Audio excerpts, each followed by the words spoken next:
So now in this session we're going to focus on energy resources and their uses. There are two main types of energy resources that we are going to look at. So we would have our non-renewables, and our non-renewables will be things like coal, oil and gas. Okay. Now these are all formed from dead plants and animals that lived millions and millions of years ago, so they're classed as fossil fuels. They die, they fall to the ground depending on whether they're in the sea or whether they're on land, whether it's just plants. If we have the remains of plants forming a fuel through pressure and heat from underground, pressure from on top over millions of years, we get coal forming. Where we have plants and creatures from millions of years ago dying, falling to the floor or the seabed, having pressure on top over millions of years and heat from underneath, then we get oil and gas forming. So these are our non-renewables, and what that means with them being non-renewables is that they are all going to eventually run out. So there will be a time where, you know, we don't have any oil, gas or coal, and it's not something that we can start to form now because it takes millions and millions of years to form. So eventually these will run out.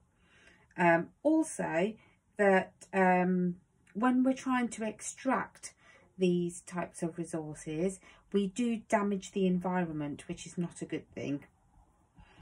So in terms of trying to use these, extract them from the ground where they come from, we are damaging the environment.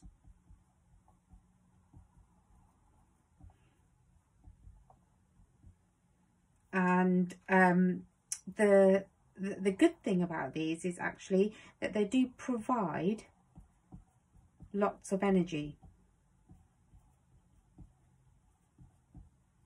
And most of the energy that we use at the moment comes from some form of these renewable energy resources. But because they're going to run out, we are now looking more heavily into our renewable energy resources.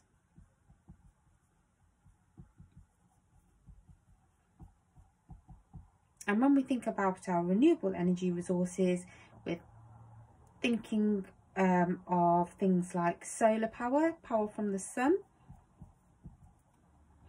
We have wind power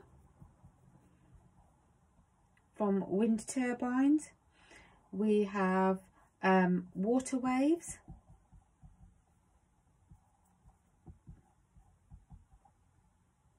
We have hydroelectric power.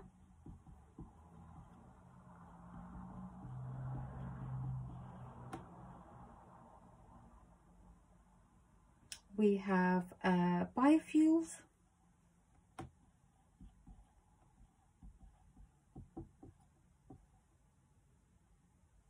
We have tidal energy resources, and lastly we have geothermal.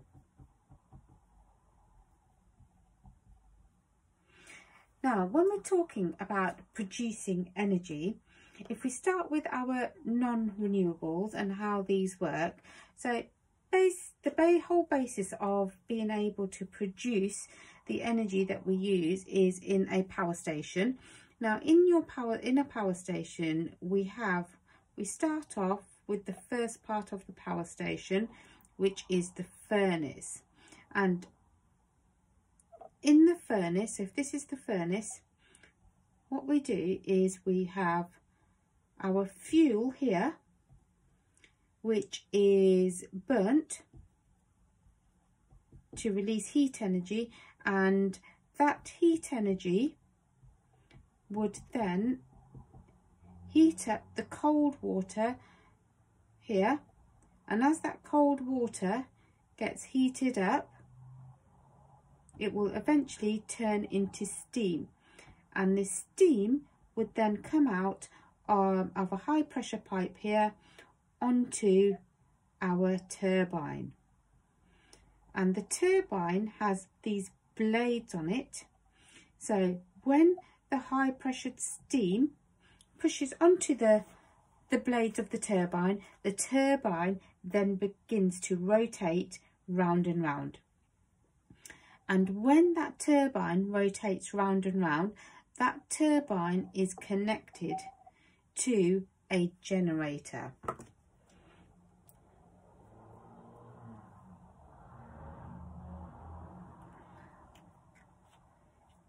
So as the turbine turns round and round, the generator then starts to produce electricity, because the generator basically is a magnet surrounded by a coil of wire, and then because we have a magnetic field moving within coils of wire, we have electricity being produced. The electricity then goes out across the national grid to where it's needed. So this part here is the basis of how we produce electricity. We need to get the turbine rotating because it's connected to a generator, which then enables the generator to produce electricity.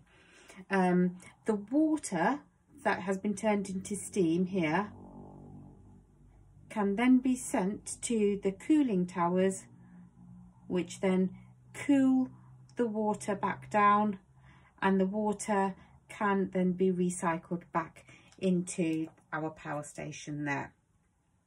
So that's the basis. So wherever we are able to get a turbine to rotate round and round and round, it's going to produce electricity in the generator there. And that is the basis on how we try and use many of these renewable sources. So for example, if we start off with the main one, which would be wind power here, wind power uses wind turbines.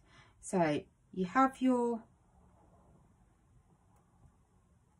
wind turbine there, and as the wind hits the blades of the wind turbine, the wind turbine will then start to spin round and round, which would then be connected to a generator and would produce electricity. Now, the great thing about the wind turbine is that there's no pollution because we're using the energy from the wind. Okay. One of the sort of disadvantages, or a couple of the disadvantages, is that wind turbines are loud. Okay, so you wouldn't really want them in your, your backyard or close to your home, because they do produce quite a high level of noise. Also, they're very large constructions that are put up, so they are an eyesore. They do spoil the view. Obviously, they will, wherever you put them up, you can't use the land for anything else, so they're taking up valuable land as well. And the thing about the wind is that the wind isn't reliable. So if there's extra demand for energy, you can't just instantly produce that extra demand because of the unreliability of the wind. Windmills are not permanent structures, so they can be taken down when you don't need them anymore. Although there is quite a large job to do there if that's what was going to happen, but they can be removed and then the landscape can then return to normal. So the good thing is renewable energy resource, once they're put up, they're free to use. There is a cost associated with getting them up in the first place and building them, but they are noisy and they are an eyesore, and you do need quite a lot of them to produce the demand that we have for electricity at the moment. The next one that we're going to look at is going to be our tidal barrages. So this is based on having turbines placed around areas where we're going to have the tide coming in and going out. So due to the moon's gravitational pull, we have the tide coming in and going out throughout the day. As the water moves, there will be little turbines connected to the barrages, and as the water moves, it rotates the blades on the turbines, which produces electricity, and then as the tide comes out again, the same thing happens, which means electricity is produced in that way. The great thing about this is all based upon the moon's gravitational pull and making the water move in and out on a daily basis. There is no pollution associated with this type of energy resource, but the main problems are going to be preventing free access to things like boats. These can be an eyesore. It can alter the habitat that lives around the area where the barrages are put up, and so, you know, it could have an impact on the birds, on sea creatures, etc. that live around the area. The tides are pretty reliable because of the moon's movement around the earth. So we know that tides are going to come in and tides are going to go out twice a day without fail. So in that respect, it's quite reliable. But we cannot produce the amount of energy that we need just by having tidal barrages put up in specific areas.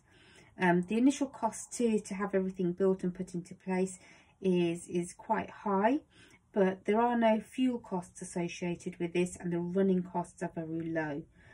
So it's the same with the wind power. Once things are put up, there is a cost associated with getting things in place in the first instance, but once they're in place, the running cost is very low.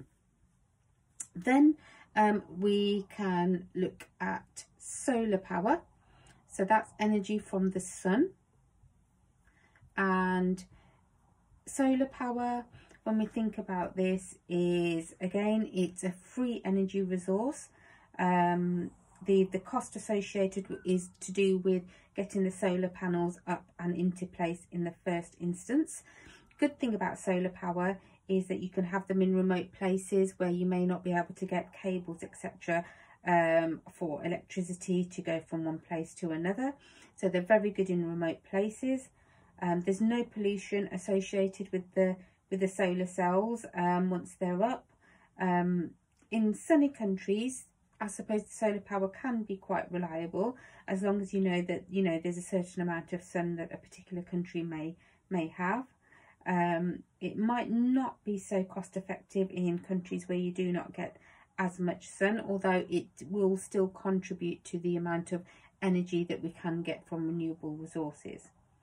The other thing is, again, in terms of where there's extra demand, where you need extra electricity, the solar power cannot instantly be put on, so it produces a higher output of energy. So it can't really cope with the extra demand in that way. The initial costs are high, the cost of getting the solar cells and put up, but the running costs are almost nothing. So that's a good thing. And we use solar cells, you know, it can be used on things like on the top of traffic lights and so on, where you need a small amount of electricity to run a small appliance. Then if we look at geothermal energy resource. Now, geothermal energy resources are usually possible near volcanic areas or where we have hot rocks. So the heat comes from underground to the surface of the earth. The source is just due to the slow decay of various different substances. Now, geothermal energy is absolutely free. Basically, we're just taking the heat that's coming from underground, and we're being able to use the heat from underground for the things that we need. It's reliable, it causes little damage to the environment. We can use the heat, like the steam, to generate electricity, or we can just use the heat as it is to heat buildings, etc. The main drawback of geothermal power is that there's not actually many suitable locations, so there's only a very limited area where the geothermal can be harnessed properly.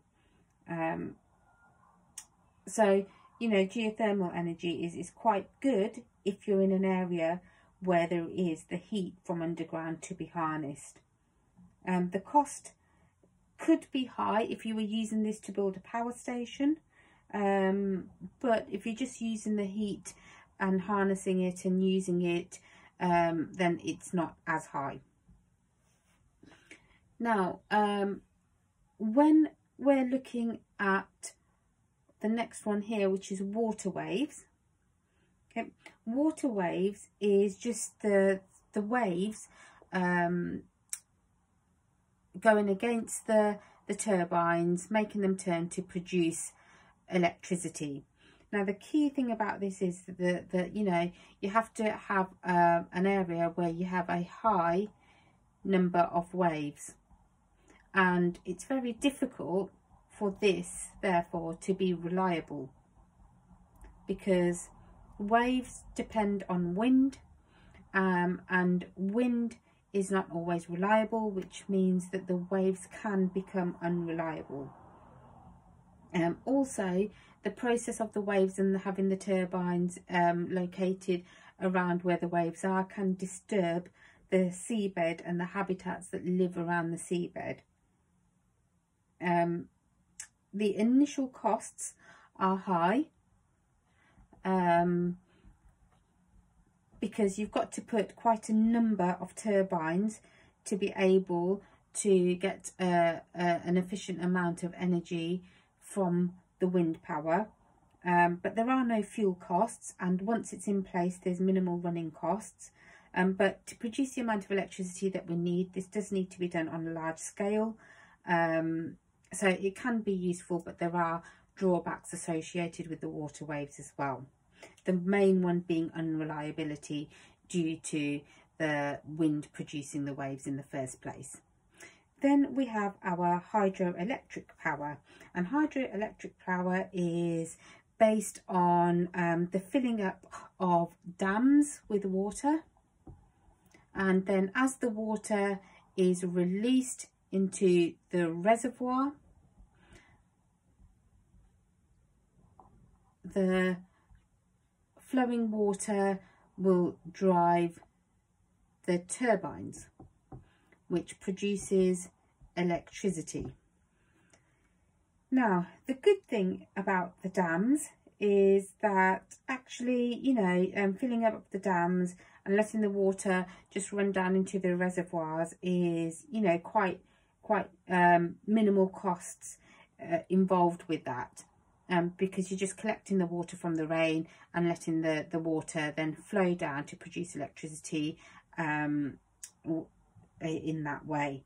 However, the building of the dams in the first place can have a huge impact on the environment. So, you know, there's going to be habitats that lose the living space there. There may be species that don't come back to that area. Also, the big dams can look very unsightly, especially if you go through a time where there's lots of droughts. A dried up reservoir doesn't look nice either, so that could have an impact in terms of the environment in that way as well.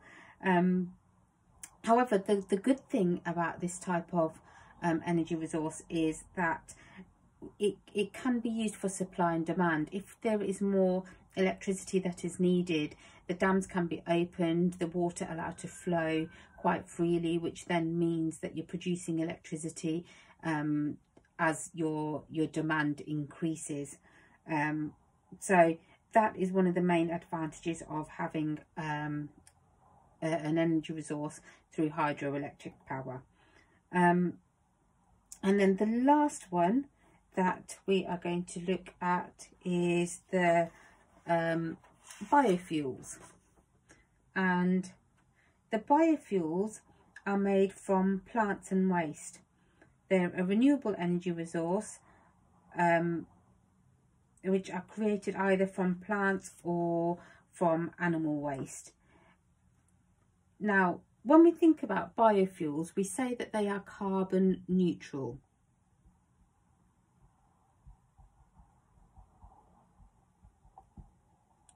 Now this is based on us growing plants or crops over a relatively short amount of time. So it's not like the fossil fuels that take, you know, millions and millions of years. We're talking about short amounts of time to grow plants. And as plants grow, plants take in carbon dioxide from the atmosphere. So carbon dioxide is taken in as these plants are growing. Then when these plants are harvested and stored, they can then be used to produce biofuels. And when the biofuels are used as fuel, they will then give out carbon dioxide into the atmosphere. So then we have carbon dioxide being given out into the atmosphere. However, the amount of carbon dioxide taken in whilst these plants are growing is the same as the amount of carbon dioxide being given out to the atmosphere when these plants are burnt and used as fuel. So overall, we're not increasing or decreasing the amount of carbon dioxide in the atmosphere. So we say that these fuels are carbon neutral. And that's why they're considered to be a renewable energy resource. Now, the problem with this is that these fuels are taking up quite a lot of land for them to be grown. And that's land where we can have habitats, or the land can be used for other things. So that's one of the biggest disadvantages of biofuels, is the impact that we have on the environment, because we're using the land to grow crops as a fuel. And that also then impacts on the habitat around that area.